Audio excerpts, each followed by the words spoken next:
मेरा नाम अजय भीम है और मैं गांव रंजीतपुरा का रहने वाला हूँ। बागरी बोलूँ?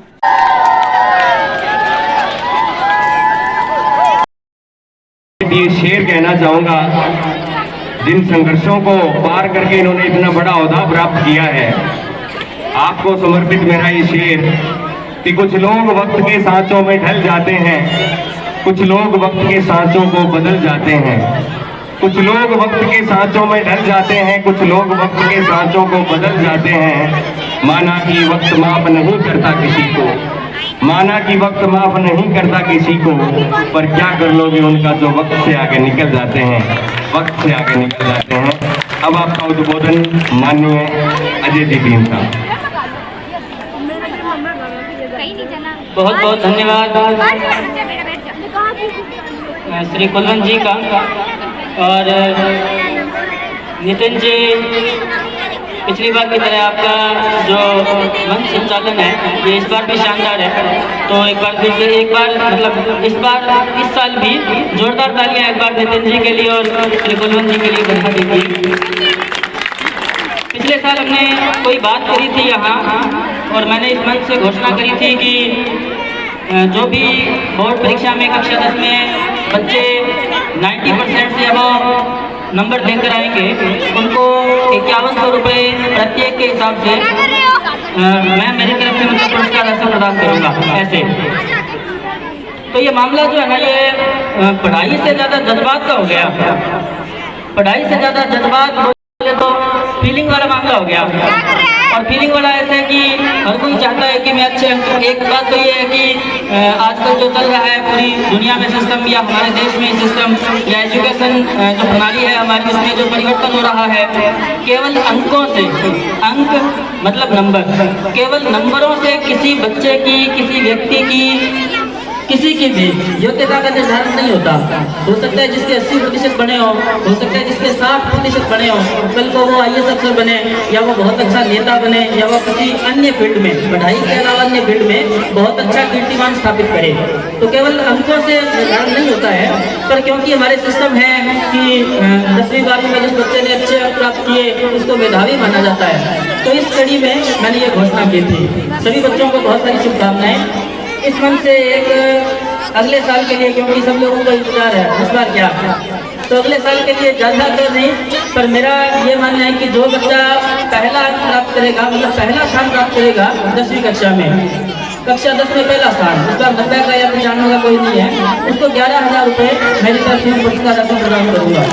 11,000। दूसरे नंबर पर रहेगा उसको 51। ये तो भी नाम की बात। उसके बाद में एक मिनट मिलूंगा आप लोगों का। हम लोग जब सिविल सर्विस में आते हैं तो मान लो कोई आप RS IAS बने या कोई अन्य बड़ा कीर्तिमान प्राप्त करें, बड़ा अचीवमेंट प्राप्त करें, तो एक कॉन्सेप्ट आता है पे बैक टू सोसाइटी। पे बैक टू सोसाइटी, समाज को वापस देना या समाज को लौटाना। मैं यहाँ आया अधिकारी बन के, मैंने पढ़ाई करी, मैं प्री पास करता हूँ, मेंस पास करता हूँ, इंटरव्यू पास करता हूँ, मेरे को सरकार ने नौकरी दी, मुझे अफसर बनाया, मैं नौकरी कर रहा हूँ कहीं, तनख्वाह मुझे मिल रही है, काम के लोग मेरा सम्मान कर रहे हैं, तो किसी को तनख्वाह थोड़ी दे रहा हूँ मैं। या कोई अपनी मान लो 50,000 आ रही हो या 20,000 आ रही हो सैलरी खाते में, तो उसमें से मैं किसी को कोई आधी 50%, 25% तनख्वाह नहीं दे रहा हूँ, फिर भी आप लोग सम्मान कर रहे हैं। तो क्यों कर रहे हैं सम्मान? ये कॉन्सेप्ट बना हुआ है कि इस आदमी ने कुछ अच्छा किया कि उसको सम्मान दिया जाना चाहिए। तो अगर समाज हमें, हमारा गाँव हमें रिस्पेक्ट दे रहा है तो हम लोगों का ये दायित्व बनता है, कर्तव्य बनता है कि हम लोग उसके लिए कुछ करें। पे बैक टू सोसाइटी, समाज के लिए भी हम कुछ करें। तो ये इनाम की जो श्रृंखला है उस पे बैक टू सोसाइटी के तहत है।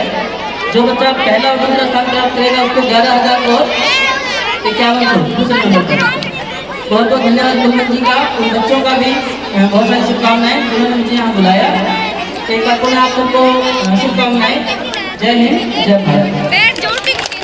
को जीतने के बाद श्री लक्ष्मण जी कहते हैं भगवान श्री राम को कि भगवान जी सोने की लंका है, अयोध्या वापस क्यों चलना है, यही घर बनाते हैं, यही राज करते हैं, जीत तो लिया ही है कि विष्णु जी को तो हम चाहें तो बनाएं, ना चाहें तो ना बनाएं, तो लंका जीती है क्यों नहीं, सोने की लंका में राज करते हैं। तो भगवान श्री राम ने, रामायण का जो श्लोक है, भगवान श्री राम ने लक्ष्मण जी को बताया कि अपि स्वर्णमयी लंका नैमे लक्ष्मण रोचते, अपि स्वर्णमयी लंका नैमे लक्ष्मण रोचते, जननी जन्मभूमि से स्वर्गादपि करियसे। ये सोने की लंका भी मुझे अच्छी नहीं लगती हे लक्ष्मण, ये सोने की लंका भी मुझे अच्छी नहीं लगती, क्योंकि जननी और जन्मभूमि, जननी जन्म देने वाली माँ और जन्मभूमि वो स्थान जहाँ हम पैदा हुए तो स्वर्ग से भी बढ़कर हैं। तो मुझे मेरी अयोध्या अच्छी लगती है, ये लंका मेरे काम की नहीं है। मैं 2 पंक्तियाँ दोहराऊंगा और इसके बाद मैं मेरी बात खत्म करूंगा। कल खेल में हम हो न हो, गर्दिश में तारे रहेंगे सदा। कल खेल में हम हो न हो, गर्दिश में तारे रहेंगे सदा। भूलोगे तुम भूलेंगे वो, पर हम तुम्हारे रहेंगे सदा। रहेंगे यहाँ अपने निशान, इसके सिवा जाना कहाँ। जी चाहे जब हमको आवाज दो, हम हैं वहीं हम थे जहाँ। जीना यहाँ मरना यहाँ, इसके सिवा जाना कहाँ। जीना यहाँ मरना यहाँ, इसके सिवा जाना कहाँ। जय हिंद जय भारत। तो आज एक गवर्नमेंट यहाँ भी 5 मिनट को टाइम निकाल के बताया। मेरा नाम अजय भीम है और मैं गांव रणजीतपुरा का रहने वाला हूँ। बागरी बोलूँ? मैं रणजीतपुरा गाँव बोलने वाला हूँ और वर्तमान में राजस्थान प्रशासनिक सेवा में जो कृषि विपणन सेवा है, विपणन सेवा मार्केटिंग ऑफिसर, उसके पद पर मैं कार्यरत हूँ। मेरा पद है वर्तमान में सक्रिय कृषि उपज मंडी समिति रावला श्री गंगानगर।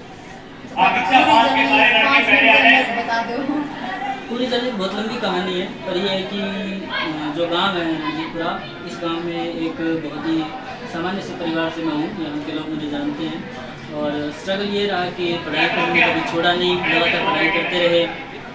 छोटी मोटी कभी प्रॉब्लम्स आई, समस्याएं आई, कोई आर्थिक आई, कोई और आई, तो उससे जूझते रहे, है ना। 2013 में IAS का इंटरव्यू दिया और उसके बाद में अब जाकर 2021 की जो भर्ती थी उसमें मुझे स्टेट सर्विस दिया, उसमें चयन।